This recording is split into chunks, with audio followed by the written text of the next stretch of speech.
नागपुरातील नंदनवन पोलीस ठाण्याच्या हद्दीत एकाच कुटुंबातील आई आणि मुलीच्या संशयास्पद मृत्यूनं संपूर्ण नागपूर शहरात खळबळ उडाली। या घटनेनं केवळ नंदनवन परिसरच नव्हे तर संपूर्ण शहर आदळून गेलंय। सुरुवातीला आत्महत्येचा वाटणारा हा प्रकार आता एका गंभीर गुन्ह्याकडे वळताना दिसतोय। आकांक्षा लोकेश ब्रह्मे वय 29 आणि संगीता श्रीराम डभाले वय 52 या मायलेकींचा मृतदेह संशयास्पद अवस्थेत आढळून आला। पोलिसांनी या प्रकरणी आकस्मिक मृत्यूची नोंद केली आहे। मृतांच्या नातेवाईकांनी केलेले आरोप अत्यंत खळबळजनक आहेत। संपूर्ण महाराष्ट्राला हादरवून सोडलेले हे प्रकरण नेमकं आहे तरी काय, पाहूयात या व्हिडिओत। नमस्कार, मी संदीप आणि आपण पाहताय LS मराठी।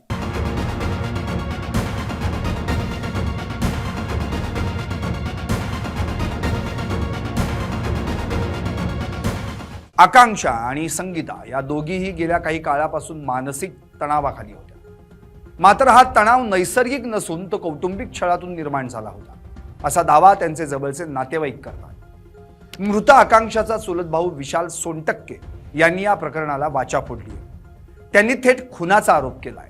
विशाल यांच्या मते ही आत्महत्या नसून सुनियोजित पद्धतीने केलेला खून असू शकतो किंवा त्यांना आत्महत्येला प्रवृत्त करण्यात आलंय। या आरोपांमुळे पोलीस तपासाची दिशा आता बदलण्याची शक्यता निर्माण झाली आहे। या संपूर्ण प्रकरणाच्या मुळाशी प्रॉपर्टीचा वाद असल्याचं समोर येत आहे। विशाल सोनटक्के यांनी दिलेल्या माहितीनुसार आकांक्षा आणि संगीता यांच्याकडे असलेली मालमत्ता आपल्या नावावर करून घेण्यासाठी कुटुंबातीलच काही सदस्यांचा त्यांच्यावर प्रचंड दबाव होता। प्रॉपर्टी माझ्या नावावर करून द्या या एकाच मागणीसाठी या दोन्ही महिलांना सतत मानसिक आणि शारीरिक त्रास दिला जात होता। अनेक महिन्यांपासून हा छळ सुरू होता आणि त्यातूनच हा टोकाचा प्रकार घडला असावा असा संशय व्यक्त केला जातोय। मालमत्तेच्या हव्यासापोटी रक्ताच्या नात्यातील माणसं इतक्या खालच्या थराला जाऊ शकतात का, असा प्रश्न आता उपस्थित होतोय। दादा, माझं नाव विशाल सोनटक्के आहे आणि मी माझी ती मावशी होती आणि एक मावस बहीण होती। ही सुसाईड नसून ही मृतदेह आहे, म्हणजे मारलेलं गेलेलं आहे आणि त्याच्यात ब्लेम केलेला आहे की हे सुसाईड आहे म्हणून, आणि खूप टॉर्चर केलेलं आहे। म्हणजे जेव्हा जे लोकेश राव आहे त्यांनी खूप टॉर्चर केलेलं आहे आणि सडनली केव्हा बी इन केस काही झालं तर कधी 5-5 मिनिटांनी फोन करायचे की काय, कुठे आहे तू, काय, म्हणजे शक खूप करायचे आणि टॉक्सिकपणा खूप जास्त होता। आणि कधी बी उठलं सुटलं की राणू इकडे माझ्यापाशी बस, तुझा मोबाईल दाखव, तुझ्या मोबाईल मधून चेक करून। नाही, मृत्यूच्या वेळेस थोडस त्यांचे एक ते वाद काहीच नव्हता, पण जे पहिल्यापासूनचा वाद होता तोच वाद आहे आणि त्याच वादामुळे ते मुलीचा थोडासा जे पाहिजे होती काळजी ती नाही झालेली। नाही, त्याचे तर मेन मुद्दे म्हणजे प्रॉपर्टीला होता, कारण की हर वेळेस एक टाउन मारत होते की तुझी जेवढी प्रॉपर्टी ती माझ्या नावाने करून दे, आणि प्रत्येक वेळेस एकच धमकी देत होते की तुझ्या जे काही आहे तुझे पुरावे ते माझ्याकडे पूर्ण आहे बा। म्हणजे त्याचे हॅरेसमेंट केल्यासारखे एक प्रकारचे, कारण की तिचे जे काही प्रॉब्लेम्स होते, ते इश्यू होते, ते पूर्ण पुरावे त्यांच्याकडे होते। नाही, माझ्यासोबत शेअर नाही करत, कारण की मी म्हणजे तेवढे शेअर नव्हते करत, म्हणजे कोणीच शेअर, मावशी सुद्धा नाही शेअर करत होती। इन केस मी नाही, माझ्या घरचेच कोणालाच हे नाही, कारण की मी सडनली मी तिथे राहून बी मला माहित नाही की अशी सिच्युएशन होऊ शकते।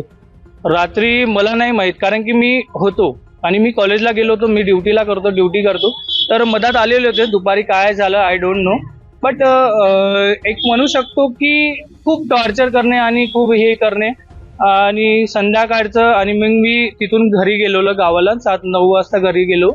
तर 9 वाजता नंतर मी त्यांना फोन केला, मी घरी पोहोचल्यावर त्यांना फोन केला, त्यांनी म्हणलं ओके ठीक आहे। मी ठेवला फोन, बोललो थोडा वेळ, त्याच्यानंतरचं मला काही माहित नाही। मला सकाळी 7:30 वाजता फोन आलेला आहे भाऊजीचा, त्यांनी मला क्लिअर कट सांगितलं की रानू आणि मावशीचा डेट झालेली, म्हणजे आकांक्षा। घटनेची माहिती मिळताच नंदनवन पोलिसांनी घटनास्थळी धाव घेतली, पंचनामा केला। सुरुवातीच्या प्रथमदर्शनी परिस्थितीवरून तरी पोलिसांनी या घटनेला आत्महत्येचं स्वरूप दिलं, परंतु घटनास्थळावरील काही पुरावे आणि नातेवाईकांचा वाढता विरोध पाहता पोलिसांनी आता सखोल तपासाला सुरुवात केली आहे। मृतदेहांचं शवविच्छेदन करण्यासाठी शासकीय रुग्णालयात ते पाठवण्यात आले। शवविच्छेदन अहवालातून मृत्यूचं नेमकं कारण स्पष्ट होईल। विष प्राशन, गळफास की अन्य काही कारण याचा शोध घेणं आता पोलिसांसमोर मोठं आव्हान आहे। दुसरीकडे संतप्त नातेवाईकांनी आणि विशाल सोनटक्के यांनी पोलिसांकडे न्यायाची मागणी केली आहे। जोपर्यंत दोषींना अटक होत नाही आणि या मृत्यूमागील सत्य समोर येत नाही तोपर्यंत आम्ही स्वस्थ बसणार नाही असा पवित्रा कुटुंबियानं घेतलाय। सदरची घटना या सकाळी निदर्शनास आलेली। यामध्ये आकांक्षा लोकेश ब्रह्मे वय 29 वर्ष आणि संगीता श्रीराम ढबाले वय 52 वर्ष या मायलिकींनी आत्महत्या केल्याची घटना सकाळी निदर्शनास आलेली आहे। त्या अनुषंगाने सदर घटनेमध्ये अकस्मात मृत्यूची नोंद करण्यात आलेली आहे। अकस्मात मृत्यूची नोंद करून पुढील जो तपास आहे तो चालू आहे। सदरची घटना आपल्याला 8:30 ते 9च्या दरम्यान रिपोर्टिंग झालेली आहे। त्या अनुषंगाने पुढील तपास चालू आहे। तपासामध्ये ज्या काही गोष्टी येतील त्यानुसार पुढील कारवाई करण्यात येईल। तर आपल्याला कशी काही माहिती मिळाली किंवा त्यांना माहिती मिळाली? ही माहिती आहे ते शेजारी जे राहणारे लोक आहेत ते आणि त्यांचे जे जावई आहेत त्यांच्यावरून आपल्याला पोलीस स्टेशनला माहिती मिळालेली।